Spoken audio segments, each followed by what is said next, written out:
اے کملی میں لپٹنے والے، رات کو قیام کیا کرو مگر تھوڑی سی رات، یعنی نصف رات یا اس سے کچھ کم قیام کرو یا کچھ زیادہ، اور قرآن کو اچھی طرح ٹھہر ٹھہر کر پڑھا کرو۔ ہم ان قریب تم پر ایک بھاری فرمان نازل کریں گے، کچھ شک نہیں کہ رات کا اٹھنا نفس کو سخت پامال کرتا ہے، اور اس وقت ذکر بھی خوب درست ہوتا ہے۔ دن کے وقت تو تمہیں اور بہت سے شغل ہوتے ہیں، تو اپنے پروردگار کے نام کا ذکر کرو اور ہر طرف سے بے تعلق ہو کر اسی کی طرف متوجہ ہو جاؤ۔ وہی مشرق اور مغرب کا مالک ہے، اس کے سوا کوئی معبود نہیں، تو اسی کو اپنا کارساز بناؤ۔ اور جو دل آزار باتیں یہ لوگ کہتے ہیں ان کو سہتے رہو،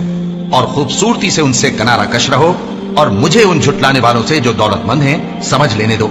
اور ان کو تھوڑی سی مہلت دے دو۔ کچھ شک نہیں کہ ہمارے پاس بیڑیاں ہیں اور بڑی زبردست آگ ہے، اور گلے میں اٹکنے والا کھانا ہے،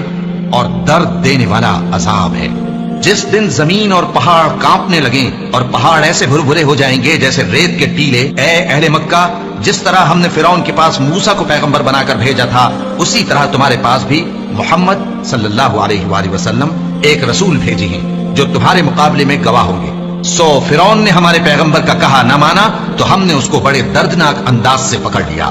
اگر تم بھی ان پیغمبر کو نہ مانو گے تو اس دن سے کس طرح بچو گے جو بچوں کو بوڑھا کر دے گا، جس سے آسمان پھٹ جائے گا؟ یہ اس کا وعدہ پورا ہو کر رہے گا۔ یہ قرآن تو نصیحت ہے، سو جو چاہے اپنے پروردگار تک پہنچنے کا راستہ اختیار کر لے۔ تمہارا پروردگار خوب جانتا ہے کہ تم اور تمہارے ساتھ کے لوگ کبھی 2/3 رات کے قریب اور کبھی آدھی رات اور کبھی 1/2 رات قیام کیا کرتے ہو، اور اللہ رات اور دن کا اندازہ رکھتا ہے۔ اس نے معلوم کیا کہ تم اس کو نبھا نہ سکو گے، تو اس نے تم پر مہربانی کی،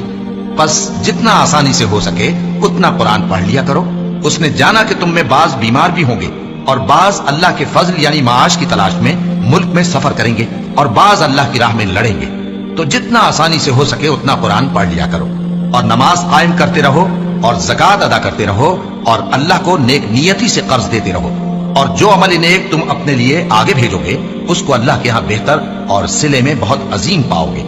اور اللہ سے بخشش مانگتے رہو، بے شک اللہ بخشنے والا ہے، مہربان ہے۔